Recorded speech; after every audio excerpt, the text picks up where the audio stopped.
இந்த வீடியோவில் குருவாஞ்சல் லொகேஷன்ல ரீசேல் பண்ணக்கூடிய சூப்பரான ஒரு ரெசிடென்சியல் ப்ராப்பர்ட்டி தான் பார்க்க போறோம். நம்ம பார்க்கக்கூடிய இந்த ப்ராப்பர்ட்டியை பொறுத்த வரைக்கும் பெருமாட்டநல்லூர் வேலம்மா ஸ்கூலுக்கு அடுத்து வரக்கூடிய தந்தபாபுரம் லொகேஷன்ல தான் பாத்தீங்கன்னா லொகேட் ஆகுங்க. இப்போ மெயின் ரோட்ல இருந்து வாக்கபிள் டிஸ்டன்ஸ்ல இந்த ஒரு ப்ராப்பர்ட்டி நமக்கு ரீசேல் வந்துருக்குங்க. பிளாட்டோட அட்வான்டேஜ் அப்படின்னு பாத்தீங்கன்னா 40 கிட்ட ரோட்ல நார்த் டைரக்ஷன் பார்த்த மாதிரி அந்த ஒரு ப்ராப்பர்ட்டி நமக்கு ரீசேல் வந்திருக்கு. ஃபுல் அண்ட் ஃபுல்லா பாத்தீங்கன்னா ரெசிடென்சியல் லொகேஷன்.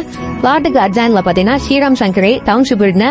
சோ ஓவரால் வந்து பாத்தீங்கன்னா ஒரு 10,000 குடும்பங்கள் வந்து அங்க வசிக்கிறாங்க. சோ இந்த லொகேஷன்ல இந்த ஒரு ப்ராப்பர்ட்டி நமக்கு ரீசேல் வந்திருக்கு. இமீடியட்டா நீங்க கன்ஸ்ட்ரக்ஷன் பண்ணி குடியேறலாம். இப்போ பிளாட்டுக்கு பக்கத்துல நிறைய வீடுகள் இருக்கு. உங்களுக்கு 3 ஃபேஸ் ஈபி லைன் இருக்கு, வாட்டர் கனெக்ஷன் டேப் இருக்கு. சோ எல்லா ஃபெசிலிட்டிஸ் இருக்கு.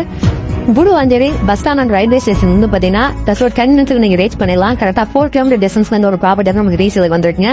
சோ பிளாட்டை பொறுத்த வரைக்கும் இமீடியட்டா கண்டிப்பா நீங்க வீடு கட்டி குடியேறலாம். ஆனா வீடியோல பார்க்கும்போது தெரியும் அந்த அளவுக்கு ரெசிடென்சியலா இருக்கு அப்படின்றது. பிளாட்டோட டைமென்ஷன் பொறுத்த வரைக்கும் 30க்கு 45, அதாவது ஈஸ்ட் அண்ட் வெஸ்ட் வந்து 45 அடியும், நார்த் அண்ட் சவுத் வந்து 30 அடி இருக்கு. ஓவராலா 1350 சதுரடி தான் பாத்தீங்கன்னா இந்த ஒரு ப்ராப்பர்ட்டிங்க. பிளாட்டுக்கு ரெண்டாவது சொல்லக்கூடிய பிரைஸ் வந்து பாத்தீங்கன்னா 4200 ரூபாய். பிரைஸ் அதை வந்து நெகோஷியேட் பண்ணி தராங்க. பிளாட்டுக்கு டிடிசிபி அப்ரூவல் இருக்கு. உங்களுக்கு பேங்க் லோன் வேணாலும் அரேஞ்ச் பண்ணி கொடுத்துருவாங்க. சோ இந்த மாதிரி நல்ல ப்ராப்பர்ட்டி நீங்க தெரிஞ்சுக்கணும் அப்படின்னா நம்ம சேனல் மறக்காம சப்ஸ்கிரைப் பண்ணுங்க. உங்க ஃப்ரெண்ட்ஸ் அண்ட் ரிலேஷன் யாராவது ப்ராப்பர்ட்டி குருவாஞ்சேரியில பாக்குறாங்க அவங்களுக்கு இந்த வீடியோட லிங்க் வந்து ஷேர் பண்ணிவிடுங்க. இந்த ப்ராப்பர்ட்டி நீங்க விசிட் பண்றதுக்கும் மற்ற வீட்டுல தெரிஞ்சதுக்கும் ஸ்கிரீன்ல நம்பர் வந்து கான்டாக்ட் பண்ணுங்க. மீண்டும் அடுத்த ஒரு நல்ல ப்ராப்பர்ட்டியோட உங்களுக்கு சந்திக்கிறேன். அனைவருக்கும் நன்றிங்க.